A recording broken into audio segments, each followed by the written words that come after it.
மனித மூளையை மாற்ற முடியுமா? ஒரு மனிதன் மூளையை மற்றொரு மனிதனுக்கு வைக்க முடியுமா? முடியாது. இதற்கு காரணம் என்ன? இன்றைக்கு விஞ்ஞான உலகில் அறிவியல் வளர்ச்சி அடைந்து மனித உறுப்புகளை எல்லா உறுப்புகளையும் மாற்றுகிறார்கள். மனித மூளையை மாற்ற முடியாது.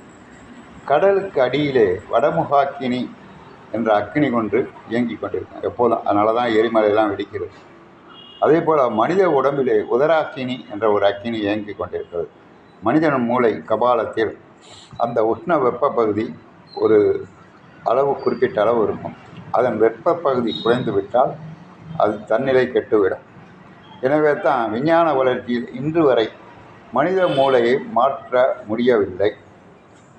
கடவுளுடைய அற்புத சக்தி அது.